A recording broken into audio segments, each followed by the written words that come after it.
Hi friends, welcome again on CNT Gupta classes. Let us start.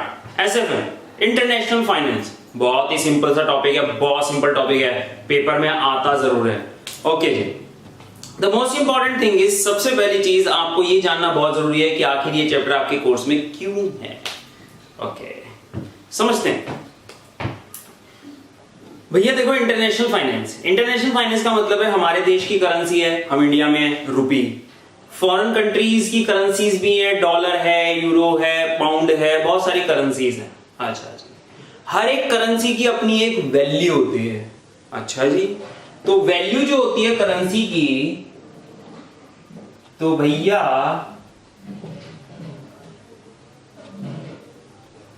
Currency की जो value होती है वो दो वैल्यूज होती हैं. एक मॉनेटरी वैल्यू, एक रियल वैल्यू. इकोनॉमिक्स. हाँ, तो ऑब्वियस सी बात है. देखो, फाइनेंशियल एक्सपर्ट बनना चाहते हो तो आपको इकोनॉमिक्स और स्टैट्स, ये दो चीजें आनी बहुत जरूरी होती है. इन दो चीजों का बेस फाउंडेशन अगर आपका बहुत मस्त है तो आपको फाइनेंशियल मैनेजमेंट समझ में आने वाली है. अदरवाइज आप क्या करोगे, टीचर कुछ कराएगा, आप बहुत ज्यादा प्रैक्टिस करोगे, लर्न करने की कोशिश करोगे और किसी तरह पेपर कर आओगे और उसके बाद ब्लैंक हो जाओगे. ध्यान रखना. So the most important thing is, अगर आप एक फाइनेंशियल एक्सपर्ट बनना चाहते हो तो स्टैट्स एंड इकोनॉमिक्स, इसकी अगर बहुत अच्छी नॉलेज है तो आपके लिए सब्जेक्ट बड़ा यूज टू सा हो जाएगा. 60-70% सब्जेक्ट तो ऑलरेडी सॉल्व है. क्योंकि मेरे को ये सब्जेक्ट्स आते हैं तो मेरे लिए बहुत इजी सा सब्जेक्ट है और उसी वजह से आपको भी थोड़ा इजी लगेगा. लेकिन अगर आपको खुद को स्टैट्स और इकोनॉमिक्स बहुत अच्छे आते तो और मजा आ जाता. चलो खैर, दैट्स अ डिफरेंट थिंग. लेकिन मैंने एक चीज समझाई कि एक सब्जेक्ट पढ़ने के लिए आपको बहुत सारे सब्जेक्ट्स चाहिए होते हैं, तब जाके आप उस सब्जेक्ट में चैंपियन बनते हो. ध्यान रखना, कभी भी एक सब्जेक्ट में कोई चैंपियन नहीं बन सकता. ठीक है. तो करेंसी की वैल्यू जो होती है, एक होती है मॉनेटरी वैल्यू, एक होती है रियल वैल्यू. रियल वैल्यू का मतलब होता है purchasing power. Basically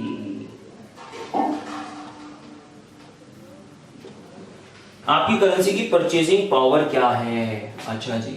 monetary value का मतलब होता है जैसे 500 का नोट है तो आपकी जेब में 500 का नोट रखा है, 500 का नोट, तो वो 500 मॉनेटरी वैल्यू है. मॉनेटरी 500 रुपए. अब मैं आपको बताता हूं रियल वैल्यू और परचेजिंग पावर ऑफ मनी.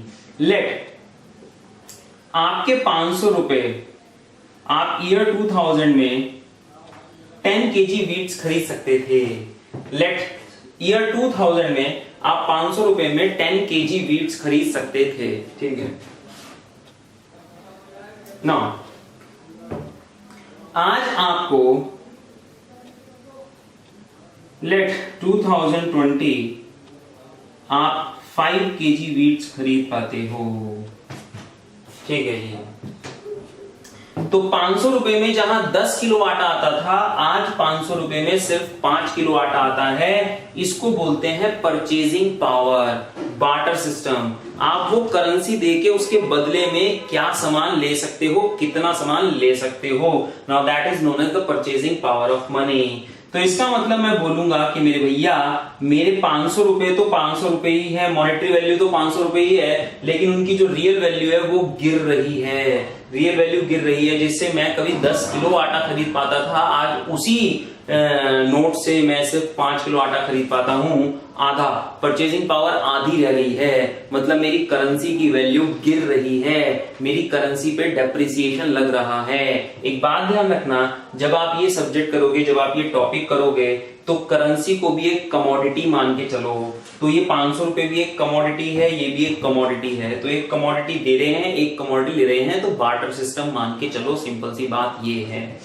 तो ऑब्वियस सी बात है कि ये जो करेंसी है आपकी, ये करेंसी की वैल्यू डेप्रिशिएट कर रही है, क्योंकि आज आप 500 रुपए में कम सामान खरीद पाते हो. अरे बाप रे बाप. तो करेंसी की वैल्यू डेप्रिशिएट कर रही है और यहीं पे अगर आप ज्यादा खरीद पाते तो मेरे भैया करेंसी की वैल्यू एप्रिशिएट कर रही है. तो the most important thing is, obvious सी बात है कि करेंसी की वैल्यू डेप्रिशिएट कर रही है या एप्रिशिएट कर रही है, ये हमें देखना पड़ेगा. क्यों देखना पड़ेगा, समझा रहा हूं. चैप्टर करवाने से पहले आपको एक पिक्चर क्लियर करूंगा आखिर हम ये चैप्टर क्यों पढ़ रहे हैं. ठीक है. अब समझो एक छोटी सी चीज, आपकी जेब में 500 रुपए रखे थे और वो 500 रुपए एज इट इज रखे हैं. तो कभी आप 500 रुपए से 10 किलो आटा खरीद सकते थे, लेकिन आज आप 500 रुपए से सिर्फ 5 किलो आटा खरीद सकते हो। तो 500 रुपए का नोट तो आपकी जेब में एज इट इज है, कोई दिक्कत नहीं है, लेकिन वो 500 रुपए की वैल्यू धीरे धीरे धीरे धीरे डिक्रीज करती जा रही है, गिर रही है, आप गरीब होते जा रहे हो। हालांकि आपकी जेब में 500 का नोट एज इट इज है, 500 के 400 नहीं हुए, लेकिन उस 500 की ही परचेजिंग पावर कम होती जा रही है, और वो जो 500 की पावर कम होती जा रही है मेरे भाई, आप गरीब होते जा रहे हो। ओके, तो ये तो मैंने अपने देश की करेंसी की बात बताई। डिफरेंट डिफरेंट देशों की करेंसियां होंगी, तो किसी देश की करेंसी पे एप्रिसिएशन लग रहा होगा, किसी देश की करेंसी पे डेप्रिसिएशन लग रहा होगा। अब एक क्वेश्चन उठता है बच्चों के माइंड में कि मेरे भैया करेंसी की वैल्यू एप्रिशिएट और डेप्रिशिएट क्यों होती है? तो करेंसी की वैल्यू एप्रिशिएट और डेप्रिशिएट क्यों होती है, इसके बहुत सारे रीजंस होते हैं। Why appreciation और depreciation in the purchasing power of money?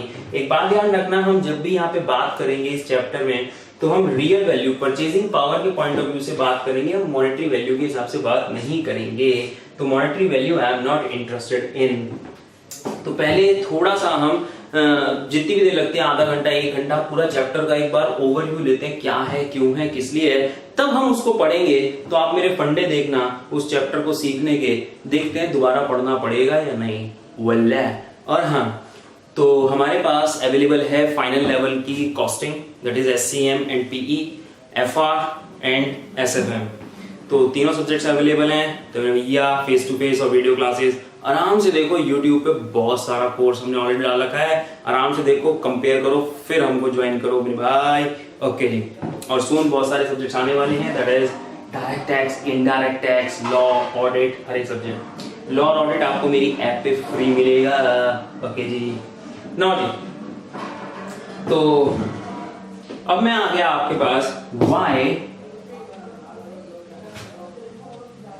Appreciation or depreciation in the value of a currency। आगे करेंसी की वैल्यू क्यों एप्रिशिएट करती है, क्यों डेप्रिशिएट करती है भाई साहब, इसके सेवरल फैक्टर्स होते हैं। कोई एक फैक्टर काम नहीं कर रहा होता, it has several factors, may be political, economical,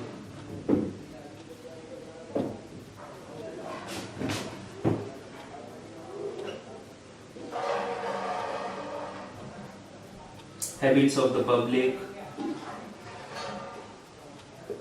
etc. Basically political or habits of the public both are economical factors, basically मैं कहता हूँ, that affects the economic factors and in turn it will affect the value of the currency। Basically अगर आप ये थोड़ा सा जानना चाहते हो तो मेरे YouTube चैनल पे जाओ, और मैंने वहाँ पे दे रखा है डायरेक्ट टैक्स इंट्रोडक्शन। तो जो डायरेक्ट टैक्स इंट्रोडक्शन, मैंने टैक्स पढ़ाने के लिए पहले थोड़ी सी इकोनॉमिक्स पढ़ाई है, उसमें मैंने थोड़ा सा समझाने की कोशिश करी है कि दो देशों की जो करेंसी की वैल्यू होती है वो क्यों एप्रिशिएट या डेप्रिशिएट करती है, तो वो आप देख सकते हो।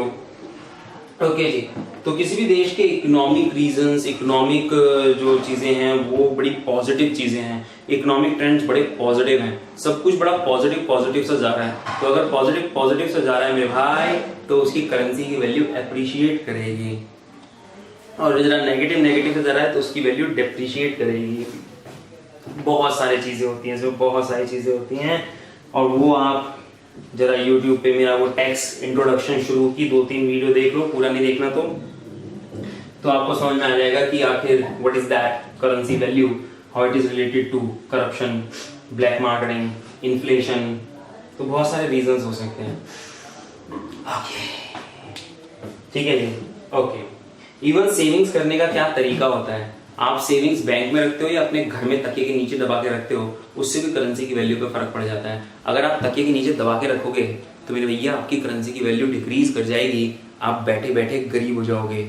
और अगर आप उन्हें बैंक में रखते हो, चैनलाइज्ड फंड्स रखो, उनको आइडल मत रखो। अगर आइडल रखोगे, आप अपनी करेंसी को आइडल रखोगे, हो जाएगा काम। करेंसी भी एक कमोडिटी है, एक ताकत है। अगर आप उसको आइडल रखोगे, बांध के रखोगे कहीं पे, तो ताकत वेस्ट हो जाएगी, सिंपल सी बात है। और अगर आप उसे मार्केट में खुला छोड़ दोगे, खुले सांड की तरफ, भाई साहब, तब उसने करिश्मा दिखा देना। फिर तो ये सारा कॉन्सेप्ट जरा एक बार आप मेरा यूट्यूब पे टैक्स इंट्रोडक्शन देख लो तो आपको और पिक्चर क्लियर हो जाएगी। ठीक है जी। तो करेंसी की वैल्यू में बहुत ज्यादा फैक्टर्स अफेक्ट करते हैं। पॉलिटिकल स्टेबिलिटी, एक बहुत ज्यादा स्टेबल गवर्नमेंट जो होती है वो डिसीजन लेने में बड़ी साउंड होती है और वो बहुत अच्छे डिसीजन लेती है। तो फ्यूचर में हम ये प्रिडिक्ट करने वाले हैं कि इस देश में पॉजिटिव इफेक्ट्स आने वाले हैं। तो जैसे कि आपने 2014 में जब मोदी सरकार आई थी तब से अब तक आपने उसको महसूस किया होगा कि हाँ स्टेबिलिटी आई है। तो कहीं ना कहीं इकोनॉमिक फ्रंट्स पे या बहुत सारे फ्रंट्स पे हमको पॉजिटिव रिमार्क्स मिलने शुरू हुए हैं ऑल ओवर द वर्ल्ड से। और हमारे आगे आने वाले जो प्लान्स हैं तो उसमें वर्ल्ड हमारे को कैसे देख रहा है, तो फ्यूचर आपका बहुत अच्छा प्रेडिक्ट हो सकता है। तो पॉलिटिकल रीजंस, पॉलिटिकल मैटर्स बहुत ज्यादा अफेक्ट करते हैं इकोनॉमिक रीजंस को और इन टर्न वो करेंसी को अफेक्ट करते हैं। सिंपल सी बात होती है मेरे भाई। ठीक है, तो ये सब थोड़ा सा है कि करेंसी है। ठीक है जी। तो purchasing power of a currency है, किसी देश में घट रही है किसी देश में बढ़ रही है, तो उन करेंसी का एक्सचेंज रेट डिफरेंस क्या होगा।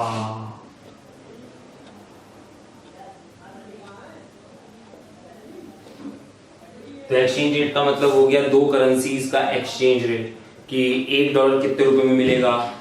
ठीक है जी। 1 पाउंड कितने रुपए में मिलेगा। तो दो करेंसीज का exchange rate that is known as an exchange rate.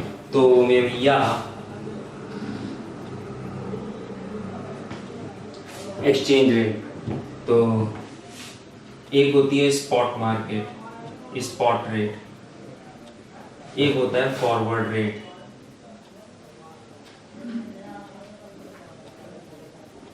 अच्छा जी। स्पॉट रेट आज स्पॉट ऑन द स्पॉट तो लेट 70 रुपीज पर $। तो $1 70 रुपए का मेरे भाई, $1 70 रुपए का है।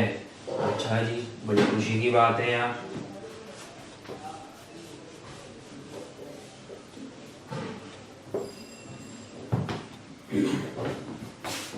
आज $1 70 रुपए का है। Now forward rate. Forward rate का मतलब हो गया forward, future, after some time, 1 महीना 2 महीना 15 दिन 20 दिन 25 दिन, whatever the case is, forward rate after some time. अब after some time maybe 75 per $, और मे बी 65 पर $। अच्छा जी, ऑब्वियस ही बात है, बढ़ भी सकता है घट भी सकता है। ठीक है। अब जरा समझो एक छोटी सी चीज। लेट आप एक एक्सपोर्टर हो,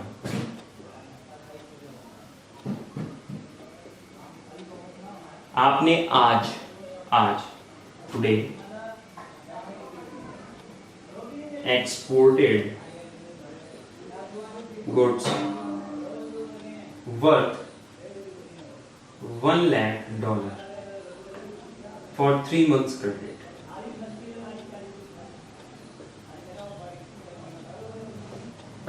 आपने 3 महीने के उधार पे वो गुड्स बेच दिए। ठीक है। अब 3 महीने बाद आपने अमेरिका में $1 लाख के गुड्स एक्सपोर्ट करे 3 महीने के उधार। अब अगर मैं आज के हिसाब से बात करूं, अगर वो बंदा मुझे आज $1 लाख दे दे तो वो अमेरिका से $1 लाख भेजेगा, बैंकिंग सिस्टम उस $1 लाख को रुपए में कन्वर्ट करके मुझे पैसा दे देगा। तो आज के हिसाब से $1 70 रुपए का, तो 1 लाख इंटू में 70, मुझे 70 लाख रुपए मिल जाएंगे वल्ला। तो आज के हिसाब से मैं देखूं तो 70 लाख रुपीस का मामला है। ठीक है। अब 3 महीने उधार है तो वो बंदा 3 महीने बाद डॉलर भेजेगा और उस डॉलर के फिर रुपए में कन्वर्ट होके मुझे मिलेगा आज से 3 महीने बाद। अब मैं बड़ा कंफ्यूज हूं यार, रातों की नींदें उड़ गई हैं। क्यों? क्योंकि मैं यही सोच रहा हूं कि 3 महीने बाद आखिर $1 का क्या भाव होगा, एक्सचेंज रेट क्या होगी आज से 3 महीने बाद, 3 महीने बाद की फॉरवर्ड रेट क्या होगी। अब फॉर एग्जांपल 3 महीने हो गए, मेरी नींदें उड़ी हुई थी, 3 महीने बीत गए और 3 महीने बाद लेट रेट हो गई 65। रेट 65 हो गई तो वो तो $1 लाख ही भेजेगा, उसके लिए तो $1 लाख का माल है, उसने $1 लाख भेजा, 65 का रेट है तो 1 लाख इंटू 65, तो मुझे 65 लाख रुपीस मिलेंगे। जहां मुझे 70 लाख रुपए मिलते हैं 3 महीने बाद अब मुझे मिल रहे हैं 65 लाख, 5 लाख का लॉस हो गया मेरे को। किसकी वजह से? एक्सचेंज रेट डिफरेंस की वजह से, क्योंकि आज का एक्सचेंज रेट कुछ और है इंडियन रुपी और डॉलर का, और आज से 3 महीने बाद या कुछ टाइम पीरियड बाद कुछ और होगा। हाँ, अगर वो बढ़ जाए, इंक्रीज कर जाए, तो वो 1 लाख डॉलर भेजेगा और मुझे 75 रुपीज के हिसाब से 75 लाख रुपीज मिलेंगे, तो 5 लाख रुपए एक्स्ट्रा मिलेंगे। वल्ला the most important thing is, अब ये एक्सचेंज रेट क्या होगा, ये एक्सचेंज रेट क्या होगा उस पर डिपेंड करता है मेरा फ्यूचर क्या होगा।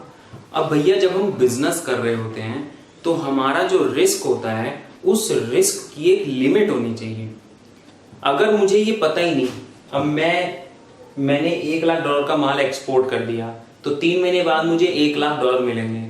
अब मुझे नहीं पता 3 महीने बाद क्या रेट होगा, तो मेरी तो रातों की नींदें उड़ी पड़ी जाएंगी, क्योंकि अगर रेट गिर गया तो मुझे तो पैसा कम मिलेगा, मुझे तो नुकसान हो जाएगा। तो भैया ऐसे बिजनेस कैसे करेंगे? अगर हर ट्रांजैक्शन में इतना बर्डन लेंगे तो बिजनेस कैसे करेंगे? तो मेरा रिस्क तो अनलिमिटेड है। अगर 60 रुपए हो गया तो 55 रुपए हो गया तो मेरे को तो बहुत लॉस हो जाएगा। तो मेरे भैया इस बीमारी का सोल्यूशन क्या है? इस बीमारी का सोल्यूशन है ये चैप्टर, इंटरनेशनल फाइनेंस। अब हम क्या करेंगे, हम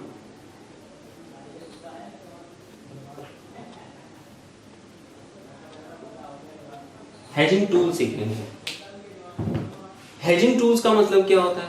हेजिंग टूल्स, हेज करना, रिस्क हेज करना।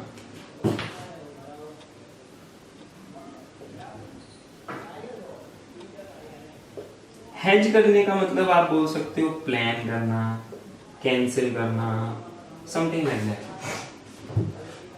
तो हम कुछ ऐसे तरीके सीखेंगे जिससे हमारा जो ये रिस्क है कि भैया पता नहीं 3 महीने बाद क्या रेट होगा, हमें तो नींद ही नहीं आ रही, तो हम कुछ ऐसा करेंगे कि हमारा वो रिस्क फिक्स हो जाए, लिमिट हो जाए, कॉन्ट्रेक्चुअल हो जाए। बस अब हमें पता है कि भैया कोई भी रेट हो, हमारा डॉलर इस भाव में बिक जाएगा, कहानी खत्म। अब हम आराम से सोएंगे और अपने दूसरे काम धंधे पे ध्यान देंगे बड़े आराम से, वरना तो हम कंफ्यूज रहेंगे। ये बेसिक क्राइटेरिया है इस चैप्टर का। अब जैसे फॉर एग्जांपल मैं एक छोटी सी चीज समझाता हूं, समझो। अब मैं एक्सपोर्टर हूं, तो 3 महीने बाद मेरे पास 1 लाख डॉलर आएंगे। तो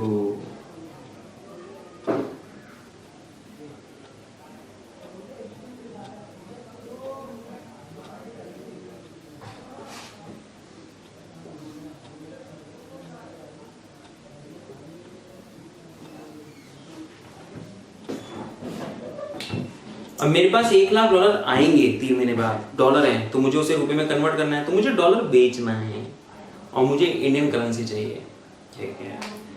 तो क्योंकि मेरे पास 1 लाख डॉलर आएंगे तो मुझे 3 महीने बाद वो डॉलर बेचने का है।